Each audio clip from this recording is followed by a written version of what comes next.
How important is it to cultivate culture? And how do you do it? Well, first of all, it's super important to cultivate your culture. And guess who is the one responsible for doing it? It's the owner. Everything starts at the top. The fish rots from the head down, but success comes from the head down as well. So, what does culture look like? Culture is kind of the invisible rules that uh, predict behavior, that tell you what to do. And so, where do these behaviors come from? They come from the values that people possess. How do people get values? Well, they often just borrow them from whoever they're working for. So sometimes they're influenced by their past, their parents, their influential people in their life, and those influential people may not be influencing them for the good. So as a business owner, you have to lead them. Well, you know what? People want to be led, and people want to move, even if it's hard, but they want to move towards getting something better and proving themselves that they can be better, which means that they need a lot of encouragement. Encouragement. The root word for courage, encouragement, is courage. And the root word of courage is the French word coeur, meaning heart, meaning courage is having heart in the face of adversity. So, are you encouraging your people to do the things that elevate themselves, that take them to another level?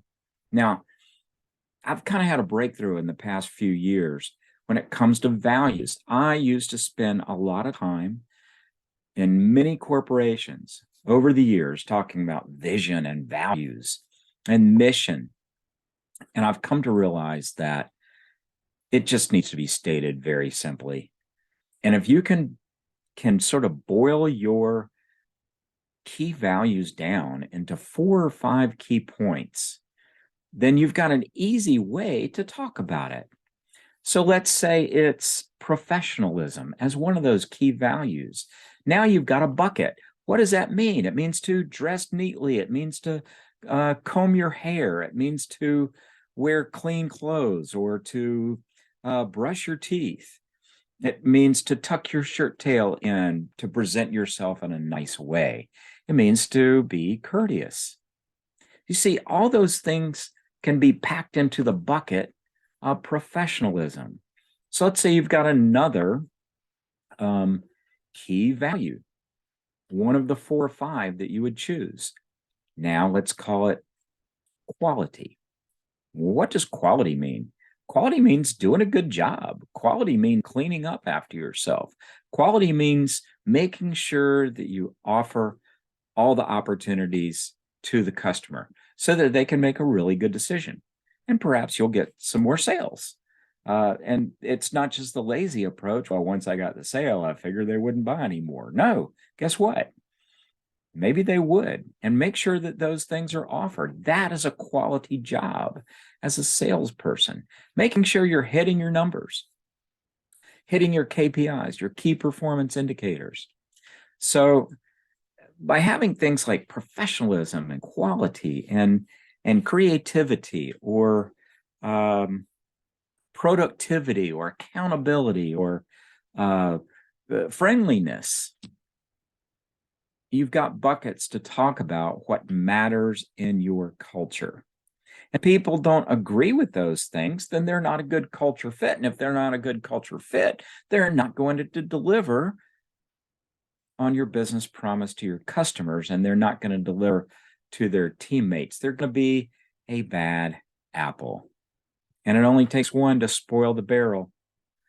So work intentionally at cultivating your culture by deciding first on what values really matter.